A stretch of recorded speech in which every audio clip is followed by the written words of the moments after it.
Welcome to channel. நான் உங்கள் Vasu. So நேற்று வந்து பார்த்தீங்கன்னா நம்ம எல்லாருமே எதிர்பார்த்துட்டு இருந்தேன் அந்த SBI clerk எக்ஸாமோட அட்மிட் கார்டு வந்து பார்த்தீங்கன்னா ரிலீஸ் ஆயிடுச்சு. ஸோ 10ஆம் தேதி ஆரம்பிச்சு வந்து பார்த்தீங்கன்னா 4 நாள் நடக்குது. ஸோ மொத்தமாக வந்து ஒவ்வொரு நாள்லையும் 4 ஸ்லாட்டு 16 ஸ்லாட்டில் வந்து பார்த்தீங்கன்னா அந்த எக்ஸாம்ஸ் வந்து நடக்க போகுது அப்படின்னு சொல்லி அனௌன்ஸ் பண்ணிட்டாங்க. ஸோ இன்னும் வந்து பார்த்தீங்கன்னா நம்ம கையில் வந்து ஒரு 10 நாள் தான் வந்து பார்த்தீங்கன்னா இருக்குது. ஸோ அந்த 10 நாளை வந்து எஃபெக்டிவாக வந்து நீங்கள் எப்படி வந்து ப்ரிப்பேர் பண்ணணும் அப்படின்றதான் வந்து பார்த்தீங்கன்னா இந்த வீடியோவில் வந்து சொல்ல போகிறேன். ஸோ அதுக்கப்புறமா வந்து பார்த்தீங்கன்னா நேற்று டெலிகிராம் குரூப் நான் போய் பார்த்தேன். ஸோ நிறைய வந்து இஷ்டத்துக்கு அந்த SBI clerk எக்ஸாம் பற்றி வந்து மெசேஜஸ் வந்து போட்டுட்டு இருந்தாங்க. ஸோ நிறைய பேர் அதை பார்த்து பேனிக் ஆகியும் வந்து எனக்கு டெக்ஸ்ட் பண்ணாங்க. ஸோ இப்படிலாம் வருமா சார் SBI clerk எக்ஸாம் அப்படின்னு சொல்லி. ஸோ இந்த காமெடியில் சொல்லுவாங்கல்ல, இந்த கம்பி கட்டுற கதையெல்லாம் சொல்கிறான் பாரு அப்படின்ற மாதிரி அவங்க பாட்டுக்கு இஷ்டத்துக்கு வந்து மெசேஜஸ் வந்து ஷேர் பண்ணிட்டு இருக்காங்க. ஸோ அது என்னென்ன கதை, அதெல்லாம் ஏன் நம்ப வேணாம் அப்படின்றத வந்து பார்த்தீங்கன்னா நான் அடுத்து சொல்கிறேன். ஸோ ஃபஸ்ட்டு வந்து இந்த 10 நாள் நீங்கள் என்ன பண்ணணும் அப்படின்றத வந்து பார்த்துடலாம்.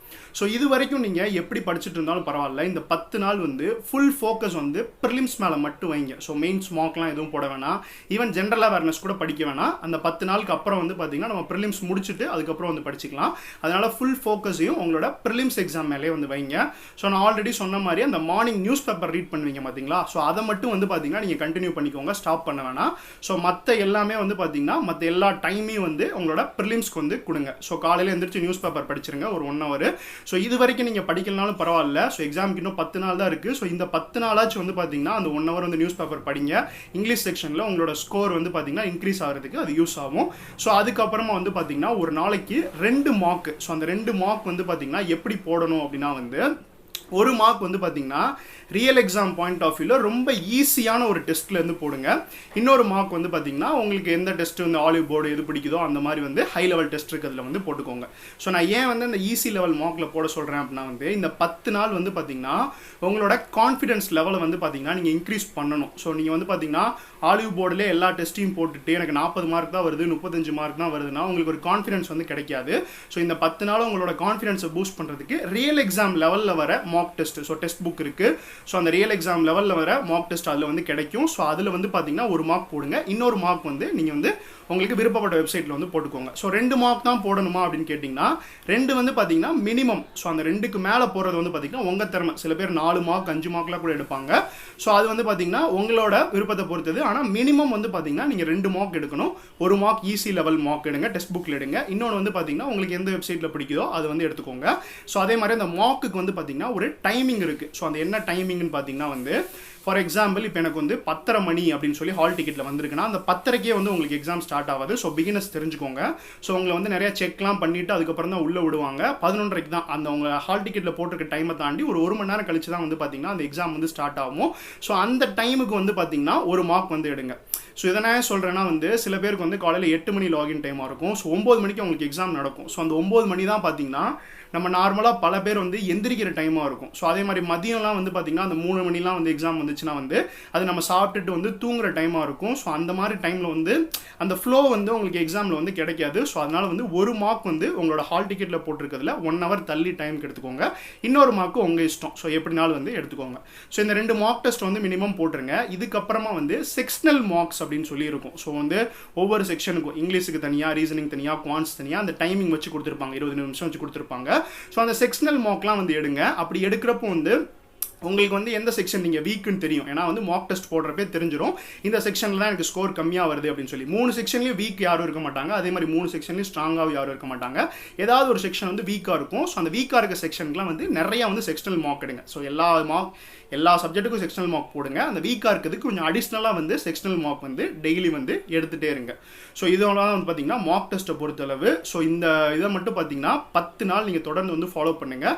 மினிமம் 2 மார்க்கு, அதுக்கப்புறம் செக்ஷனல் மார்க் நீங்கள் எடுத்துகிட்டே இருந்தீங்கன்னா வந்து நான் சொன்ன டைமுக்கு வந்து கரெக்டாக அந்த லாகின் டைமுக்கு 1 மணி நேரம் கழிச்சு எடுத்திங்கன்னா கண்டிப்பாக வந்து நீங்கள் ரியல் எக்ஸாம் போகிறப்ப அந்த ஃப்ளோ அப்படியே வரும். உங்களுக்கு வந்து ரொம்பவே வந்து யூஸ்ஃபுல்லாக இருக்கும். ஸோ அவ்வளோதான். ஸோ இப்போ வந்து பார்த்தீங்கன்னா அந்த கம்பி கட்டுற கதைக்கு வருவோம். ஸோ அந்த கம்பி கட்டுற கதை எது அப்படின்னு பார்த்தீங்கன்னா வந்து ஸோ வந்து நேற்று வந்து ஒரு டெலிகிராமில் மெசேஜ் பார்த்தேன். ஸோ அதுக்கப்புறம் நிறையா பேர் எனக்கு டெக்ஸ்ட்டும் பண்ணாங்க. ஸோ அந்த 3rd ஸ்லாட்டு 4th ஸ்லாட்லாம் பார்த்தீங்கன்னா ரொம்ப கஷ்டமாக வரும். ஃபஸ்ட்டு ஸ்லாட் போகிறவங்களாம் வந்து பார்த்தீங்கன்னா ரொம்ப ஈஸியாக எழுதிட்டு வந்துருவாங்க, தேர்டு ஃபோர்த்து ஸ்லாட் போகிறவங்களாம் ரொம்ப கஷ்டப்படுவாங்க அப்படின்னு சொல்லியிருந்தாங்க. ஸோ அது வந்து பார்த்தீங்கன்னா நம்ம கையில் வந்து எந்த ஸ்லாட் கஷ்டமாக வரும் அப்படின்றது வந்து கிடையவே கிடையாது. அதே மாதிரி அந்த தேர்டு ஃப்ளோர் ஸ்லாட் கஷ்டமாக வரும் அப்படின்றத வந்து நம்ம சொல்ல முடியாது. ஏன்னா வந்து பார்த்தீங்கன்னா 16 ஸ்லாட்டில் நடக்குது, அதில் உங்களுக்கு என்ன ஸ்லாட் வருதோ அந்த ஸ்லாட் தான் கஷ்டமாக வரப்போகுதுன்னு நினச்சி நீங்கள் வந்து பயப்பட தேவை கிடையாது. சில நேரம் வந்து பார்த்தீங்கன்னா ஃபஸ்ட்டு ஸ்லாட்டே கூட கஷ்டமாக வந்திருக்கு, லாஸ்ட் ஸ்லாட் எழுதுறவங்களாம் ஈஸியாக எழுதிட்டு வந்திருக்காங்க. ஸோ ப்ரீவியஸ் இயர்ஸ் நடந்தது நான் சொல்கிறேன். ஸோ அதனால் வந்து நம்ம ஸ்லாட் கஷ்டமாக வரும் அப்படின்னு சொல்லி பயப்படாதீங்க. ஸோ அப்படியே வந்து ஒரு வேளை வந்து உங்களுக்கு வந்துருச்சு அப்படின்னா வந்து நீங்கள் பேனிக் ஆக வேண்டிய தேவையில்லை. ஸோ உங்களுக்கு வந்து சொல்கிறேன், உங்களுக்கு கஷ்டமான ஸ்லாட் வந்தால் உங்களுக்கு வந்து ஒரு நல்லது அப்படின்னு சொல்லி நினச்சிக்கோங்க. ஸோ இதை நான் ஏன் சொல்கிறேன்னா வந்து கஷ்டமான ஸ்லாட்னா அது உங்களுக்கு மட்டும் கஷ்டம் இல்லை, கண்டிப்பாக எல்லாரும் கஷ்டமாக தான் இருந்திருக்கும் இல்லையா. ஸோ அதனால் வந்து பார்த்தீங்கன்னா நார்மலைசேஷன் அப்படின்னு சொல்லி ஒன்று பண்ணுவாங்க. நீங்கள் எடுக்கிற ஸ்கோரை வந்து பார்த்தீங்கன்னா வந்து ஒரு 7 மார்க் வரைக்கும்லாம் வந்து பார்த்தீங்கன்னா அந்த நார்மலைசேஷனில் கூடியிருக்கு. ஏன்னா வந்து அது கஷ்டமான ஸ்லாட்னா ஒரு டாப்பர்ஸ் கூட வந்து பார்த்தீங்கன்னா ஒரு குறிப்பிட்ட ஸ்கோருக்கு மேலே எடுத்துருக்க மாட்டாங்க. ஸோ அவங்களுக்கு பேனலுக்கு தெரிஞ்சிடும் இது வந்து கஷ்டமான ஸ்லாட்னு சொல்லி நார்மலைஸ் பண்ணி எனக்கு தெரிஞ்ச அளவு 7 மார்க் வரைக்கும்லாம் வந்து கூடியிருக்கு.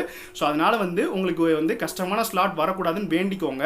ஸோ ஒருவேளை கஷ்டமான ஸ்லாட் வந்துருச்சுன்னா அக்யூரேட்டாக உங்களோட அட்டம்ஸை கொடுக்க வந்து ட்ரை பண்ணுங்கள். ஏன்னா வந்து நீங்கள் அக்யூரேட்டாக 50 தான் என்னால் போட முடியுது அப்படின்னா வந்து அந்த 50 கரெக்டாக கொடுத்தீங்கன்னா உங்களுக்கு நார்மலைசேஷன் பண்ணி உங்களோட ஸ்கோர் அதிகமாக வந்து கிளியர் பண்ணுறதுக்கு சான்ஸ் இருக்குது. ஸோ அதனால் வந்து கஷ்டமான ஸ்லாட் வரக்கூடாதுன்னு வேண்டிக்கோங்க. ஸோ வந்தாலும் பயப்பட தேவையில்லை, அக்யூரேட்டாக வந்து உங்களோட அட்டம்ப்டை வந்து கொடுத்துட்டு வந்துடுங்க. ஸோ அடுத்தது என்னன்னு பார்த்தீங்கன்னா வந்து இங்கிலீஷ் வந்து தேவையே கிடையாது. So SBI clerk exam English வந்து 0 எடுத்துட்டு கூட நீங்கள் கிளியர் பண்ணலாம் அப்படின்னு சொல்லி ஒரு தப்பான மெசேஜ் வந்து நிறைய பேர் வந்து பார்த்தீங்கன்னா ஃபீட் பண்ணிட்டு இருக்காங்க. ஸோ அது வந்து பார்த்தீங்கன்னா பாசிபிளே கிடையாது அப்படின்றத வந்து தெரிஞ்சுக்கோங்க. ஏன்னா வந்து ஒரு அரௌண்ட் 65 கிட்ட நீங்கள் கட் ஆஃப் எடுத்தால் தான் கிளியர் பண்ண முடியும். இந்த 2 செக்ஷன் ரீசனிங் குவான்ஸ் இது ரெண்டுலேயுமே 35-30 வந்து பார்த்தீங்கன்னா எடுக்கவே முடியாது. கண்டிப்பாக வந்து எஸ்பிஐ கிளரிக்கல் எக்ஸாம் பொறுத்த வரைக்கும் இந்த 2 செக்ஷனில் ஏதாச்சும் ஒரு செக்ஷன் கஷ்டமாக வரும். ஸ்லாட் வைஸ் வேரி ஆகும். ஒரு செக்ஷனில் வந்து ஒரு ஸ்லாட்டில் வந்து பார்த்தீங்கன்னா ரீசனிங் ஈஸியாக இருந்திருக்கும், இன்னொரு ஸ்லாட்டில் குவான்ஸ் ஈஸியாக இருந்திருக்கும், ரீசனிங் கஷ்டமாக இருந்திருக்கும். ஸோ இந்த மாதிரி ஸ்லாட் வைஸ் சேஞ்ச் பண்ணிகிட்டே இருப்பாங்க. ஸோ அதனால் இங்கிலீஷில் வந்து நீங்கள் அதிக ஸ்கோர் எடுக்கலனாலும் ஒரு 8 மார்க் டு 10 மார்க் ஸோ இந்த லெவலில் நீங்கள் எடுத்தீங்கன்னா தான் வந்து பார்த்தீங்கன்னா நீங்கள் எக்ஸாமே வந்து கிளியர் பண்ண முடியும். ஸோ அதனால் இங்கிலீஷ் அட்டன் பண்ணுறப்போ வந்து பார்த்தீங்கன்னா கேர்ஃபுல்லாக அட்டன் பண்ணுங்கள். ஸோ இந்த கதையெல்லாம் நம்பி வந்து சும்மா 30 அடிச்சு விட்டு வந்துருவோம், இங்கிலீஷில் வந்து எப்படி வந்தாலும் பரவாயில்ல அப்படின்னு சொல்லி அடிச்சு விட்றாதீங்க. ஸோ அது வந்து அக்யூரேட்டாக வந்து உங்களுக்கு 8 கொஸ்டின் தான் தெரியுதுன்னா அந்த 8 கொஸ்டின் வந்து நீட்டாக வந்து அட்டன் பண்ணிட்டு வாங்க. ஏன்னா வந்து இங்கிலீஷில் எடுக்கிற அந்த சின்ன ஸ்கோர்னால வந்து பார்த்தீங்கன்னா கிளியர் பண்ணாமல் லாஸ்ட் இயர் வந்து எக்ஸாம் கிளியர் பண்ணாமல் நிறைய பேர் வந்து எக்ஸாம்ஸ் மிஸ் பண்ணாங்க. ஸோ அந்த தப்பை பண்ணிடாதீங்க. இங்கிலீஷில் வந்து உங்களுக்கு 10 தான் தெரியுதுன்னா அந்த 10 வந்து அக்யூரேட்டாக கொடுத்துட்டு வாங்க. கண்டிப்பாக வந்து நீங்கள் எக்ஸாம்ஸ் வந்து கிளியர் பண்ணிடுவீங்க. ஸோ அவ்வளோதான். ஸோ இப்போ நான் சொன்ன பார்த்தீங்கன்னா லாஸ்ட் 10 நாள் ஸ்ட்ராட்டஜி. ஸோ இதுதான் வந்து பார்த்தீங்கன்னா நான் ஃபாலோ பண்ணுவேன். எனக்கு வந்து பார்த்தீங்கன்னா சக்ஸஸ் கொடுத்துச்சு, உங்களுக்கு வந்து கண்டிப்பாக வந்து கொடுக்கும். ஸோ மெயின்ஸ் ப்ரிப்பரேஷனில் கொஞ்சம் ஓரமாக வந்து தள்ளி வச்சுருங்க. ஜென்ரல் அவேர்னஸ் கூட படிக்க வேணாம். ஸோ வந்து பார்த்தீங்கன்னா நீங்கள் ப்ரிலிம்ஸ் பாஸ் ஆனால் தான் வந்து பார்த்தீங்கன்னா மெயின்ஸ் போக முடியும் இல்லையா. ஸோ அதனால் வந்து ப்ரிலிம்ஸ்க்கு வந்து இந்த 10 நாள் வந்து உங்களோட ஃபுல் ஃபோக்கஸையும் கொடுங்க. முடிஞ்சதுக்கப்புறம் வந்து பார்த்தீங்கன்னா நம்ம அடுத்து வந்து மெயின்ஸ்க்கு வந்து படிச்சுக்கலாம். ஸோ இன்னொரு விஷயம், ஸோ இது வந்து பார்த்தீங்கன்னா உங்களை பயமுடுத்தணும் அப்படின்றதுக்காக நான் வந்து சொல்லலை. ஸோ இப்போ வந்து பார்த்தீங்கன்னா 473 வேகன்சி வந்து தமிழ்நாடுக்கு இருக்கா. ஸோ இதில் வந்து பார்த்தீங்கன்னா 1:10 தான் வந்து பார்த்தீங்கன்னா ப்ரிலிம்ஸ்க்கு வந்து ஃபில்டர் பண்ண போகிறாங்க. ஸோ அப்போ பார்த்தீங்கன்னா அரௌண்ட் வந்து ஒரு 4400 கிட்ட தான் வந்து பார்த்தீங்கன்னா ப்ரிலிம்ஸ்க்கு ஃபில்டர் பண்ண போகிறாங்க. ஸோ இதுக்கு எக்ஸாம் எழுதுறவங்க பார்த்தீங்கன்னா nearly 1 lakh Tamil Nadu level exam தான் இது. நியர்லி 1 லட்சம் பேர் வந்து எழுத போகிறாங்க. ஸோ அந்த 1 லட்சம் பேரில் வந்து பார்த்தீங்கன்னா இந்த 4000 அப்படின்றது வந்து பார்த்தீங்கன்னா எவ்வளோ வரும். ஸோ 1 லட்சத்தில் வந்து 10% தான் வந்து 10,000 வரும்.